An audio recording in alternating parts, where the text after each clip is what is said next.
with your permission, I would like to mess with something that you experience every single week of your life. I would like to mess with your Wednesday. Now, we are in the middle of a study of the days of our lives and the days of our week. And about a decade ago, in 2015, a speaker went through this same talk, and it impacted me so much because it helped me develop and understand the rhythm of life and the rhythm of the days of our weeks and how each day can move a certain direction or have a certain rhythm. And when you experience it, it allows you to prepare for it. So I want to mess with your Wednesdays for the rest of your life. I never want you to experience a Wednesday where you're not like, oh, I remember that Bears and Lions podcast that talked about the rhythm that takes place on a Wednesday. Because we experience 52 of them every single year, and we never really slow down to see what is that rhythm. How does this impact me or affect me? And of course, if I was to say, what's the first thing that comes to your mind when I say Wednesday? Most likely, if you've seen the Geico commercial, Hump Day, right? Mike. And if you don't know what commercial I'm talking about, Google Hump Day commercial. I promise you, you'll have it stuck in your brain for the rest of your life because that's what happened to all of us. But what are your thoughts about Wednesday? I was talking to a friend earlier and I was like, what do you think about Wednesdays? And he was like, honestly, it's pretty good. Then he kind of thought about it and he kind of talked through it and it was like, well, it's a day. And I feel like a lot of people are like, meh, it's a day. Because sometimes Wednesday can be really good. Sometimes Wednesday can be really bad. And if Monday is the beginning, right? That's the day we begin again. And then Tuesday is where work happens. That's where Monday was like, oh, we have our meetings. This is what we want to do. This is what we were working on Friday. Let's get back into it. Yay, a new week. And then Tuesdays where it's like, all right, now the projects are due and this is needed and this is happening and people are screaming and yelling and it's the battle that takes place. Wednesdays are hit and miss. Wednesdays are the day where it can be an extension of that Tuesday battle. And you're all the way at 4:30 on a Wednesday afternoon. You're like, I have not even experienced the hump. So we're not even over the hump. So we're not even on our way to the weekend. And I have so much to get done before the weekend and I have no time and my life is crazy. It's crazy. It's chaos, right? But other times it can be a good day where you wake up on a Wednesday and you're like, okay, yesterday's battle's over. We're on the way. My peak is like at 9 o'clock in the morning and then we're on the way. We're coasting to the weekend. We're good to go. Wednesdays are such a unique day that way. But where did we even get Wednesday? Why is it called Wednesday? In order to understand that, we have to go back to about 500 AD, where there was this god named Odin. And in the Anglo-Saxon, it was called Woden's Day. And Woden was the name that was given for Odin, which is the Norse god of creation, essentially. He's also Anthony Hopkins in the movie Thor, right? He's Thor's dad. He has an eye patch because of a couple different stories, but one is that he trades his eye for wisdom because he's always on the search for wisdom. He's this wandering bipolar god that would sometimes show up in people's lives. He liked to mess with people, so sometimes he would show up and he would like mess with them. He was this god that was credited with creation in the wildest way, which we'll talk about in a second. But he was also this god who was known and credited to bring poetry into the world, where he could sit down with somebody and he could tell this beautiful, eloquent story or impact somebody with wisdom. But then he also could cause chaos in their life. If you never knew what Odin you would get. If he showed up, it would be like, is this guy going to play a trick on me? Is he going to mess with me? What's going to happen? And Odin would do that because he was constantly looking for the entertainment in humans, essentially. But Odin was credited with creation in the wildest way by this primordial that gave birth to Odin and all the gods through his armpits, Ymir, and it was just this wild thing. But there's this really unique way of understanding it is because this is where the Norse mythology blends a little bit with the understanding of the flood in Christianity and in the Bible, the flood of the Bible. In most societies, almost every society, I think, has a flood story that takes place. But you see where Odin essentially is like, we can't have any more giants or any more gods that are being birthed out of Ymir's armpits, which is wild to think about.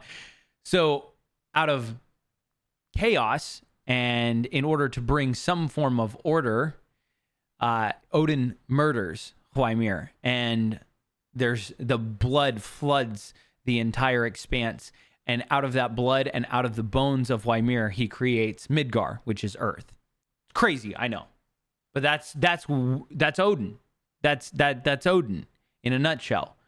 He's this bipolar god where you just don't know what you're going to get, and this is what people knew back then. See, the Romans had to be a little bit different, though. And, of course, they always had to be just like a little bit different. So they wanted to name Wednesday after their crazy god as well. Not necessarily crazy, just their hot and cold god. So they named it Mercury.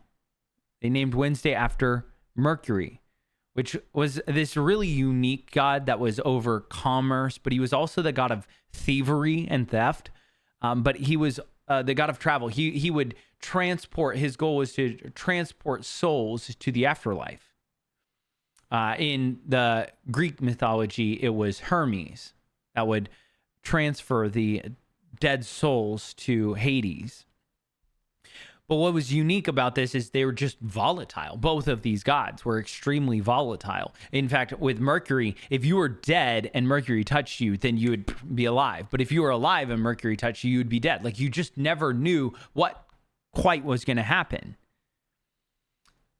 Even as a planet, what's fascinating is as a planet, it's the closest planet to the sun that Mercury is, and it's hot and cold.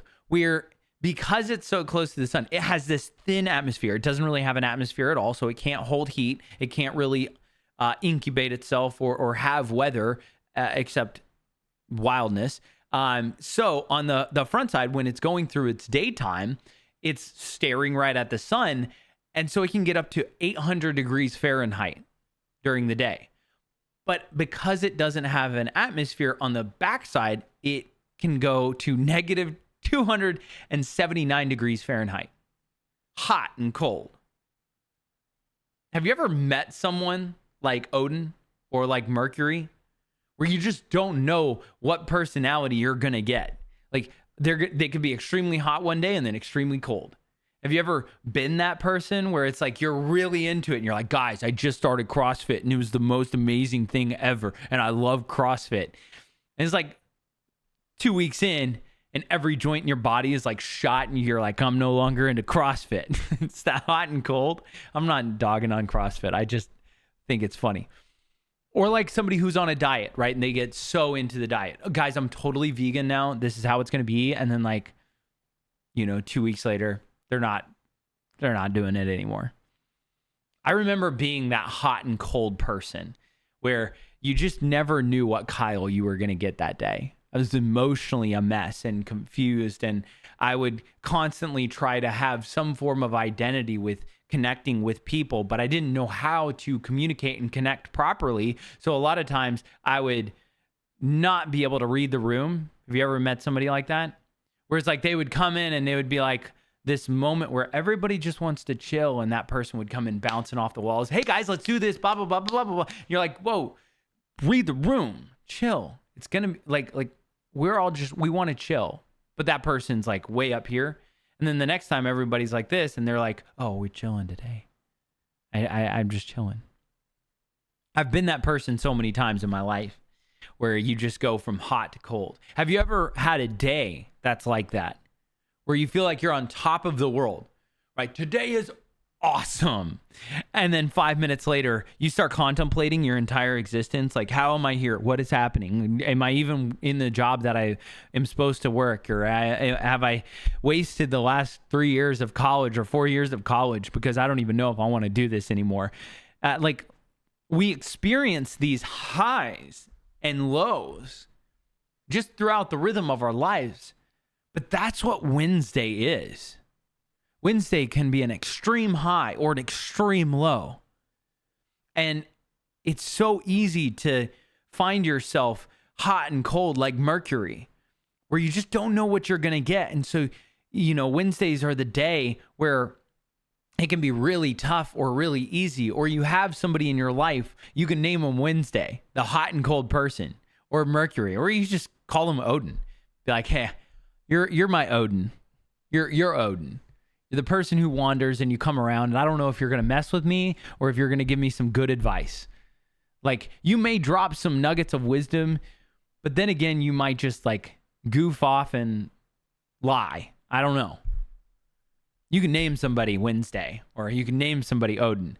See, in the scriptures, there's a prophet that experienced the extreme highs and the extreme lows. There's a prophet named Elijah and Elijah. There's an Elisha and an Elijah. But Elijah in 1 Kings 18, he's being challenged by these gods of Baal, by these followers and prophets of Baal.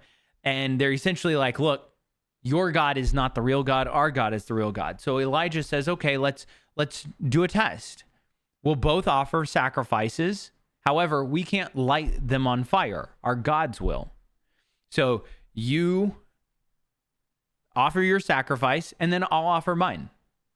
And we'll both ask our gods to burn the sacrifice for us.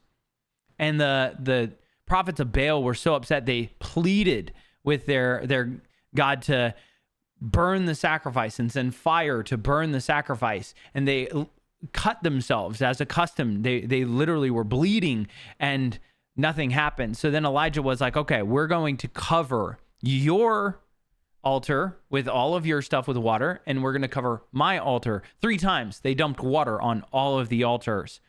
And then he prayed to God and said, please send fire and show that you are the one true God. And immediately fire comes down, burns everything. And Elijah's like, see, God's real. My God's like the God.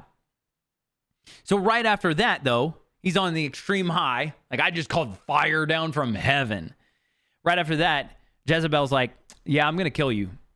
And we see him in 1 Kings 19, the very next chapter. Elijah's running for his life. In fact, he gets to this point where he says, let me just grab this really quick, because, this is totally how we are throughout life. We go through an extreme high, and then we go through such a low. And he says, this is in 1 Kings 19:4. While he himself went a day's journey into the wilderness, he came to a broom bush, sat down under it, and prayed that he might die. I have had enough, Lord, he said. Take my life. I'm no better than my ancestors. Then he laid down under the bush and fell asleep. How many times do we have those highs and lows? How many times have we experienced those moments where it's like, we have called fire down from heaven. We got the job. We asked the girl out. She said yes. She gave you her number. He asked you out. It's a great day. Everything's going well. And then you get left on red. It's like, down, done. I've had enough. Take my life. I am no better than my ancestors. We experience this, and Elijah has had this extreme high and then this extreme plummet down to the lowest of the low. And what's interesting is the response of the Lord.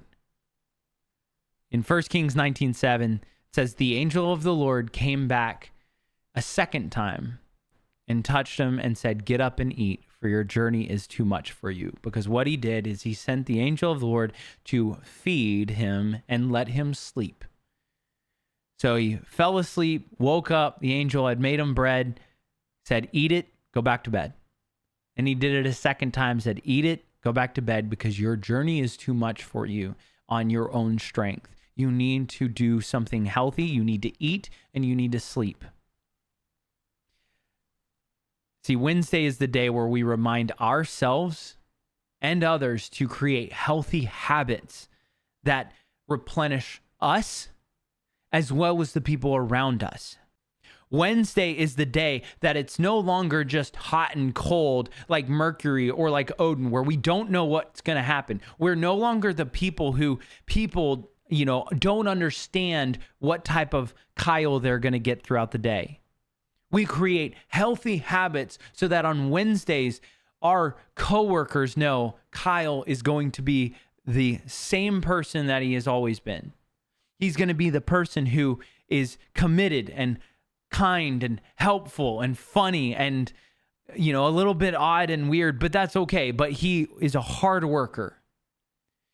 Wednesday is a day where it's a reminder to find those healthy habits and create those healthy habits so that you are not the person who shows up on Tuesday when the battle is the toughest and you're like, boom, I've got this. And you do all the work. And then Wednesday you show up and you're like, I did all my work yesterday, so I'm not going to help. I'm on my way to the weekend.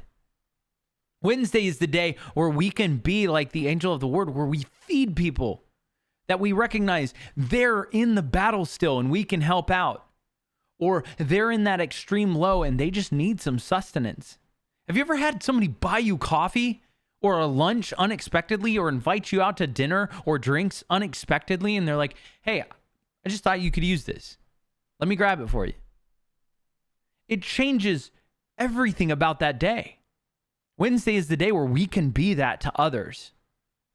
Because we don't have to be the volatile Odin-like person or Mercury-type person that's all about this theft or hot and cold momentum where it was like you just never knew what you were going to get with it. We can be the people who are consistent. And the way that we're consistent is by building and creating healthy habits that sustain throughout our week.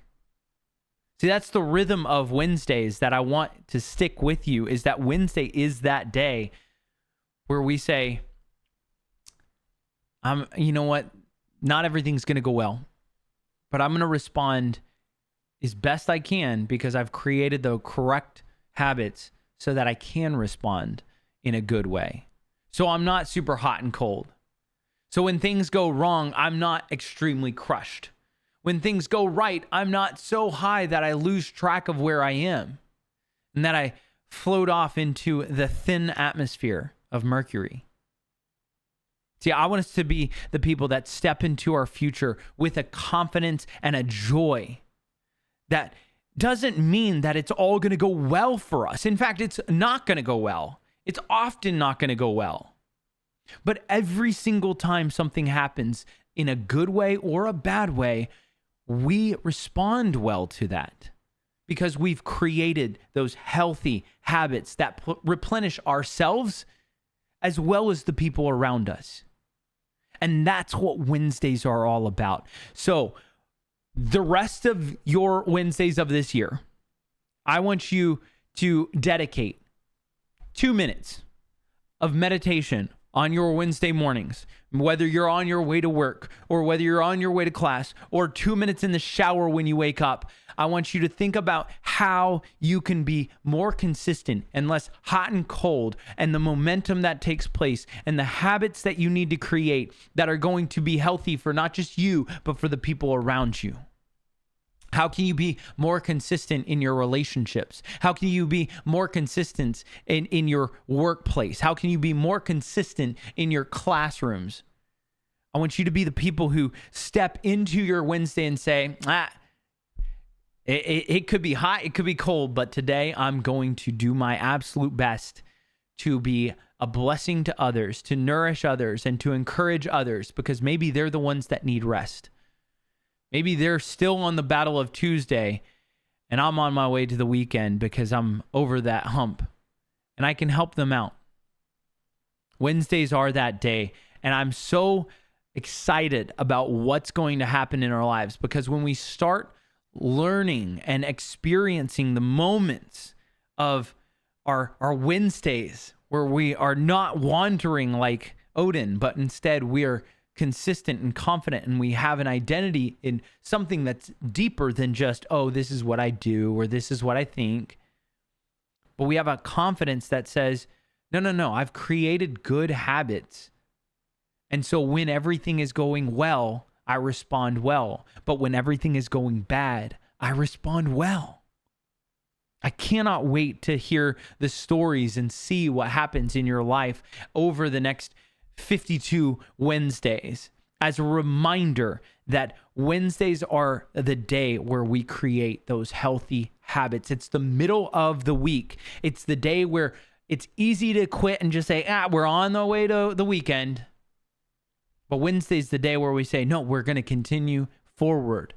We're going to continue to do what we set out to do so that at any given moment, whether it's Thursday, Friday, Saturday, Sunday, Monday, or Tuesday, you can say, no. Today is my Wednesday where I need to create those healthy habits so I respond well when things go well and when things go poorly. That's going to do it for today's conversation. I really appreciate you all listening. I hope that you have a wonderful rest of your week.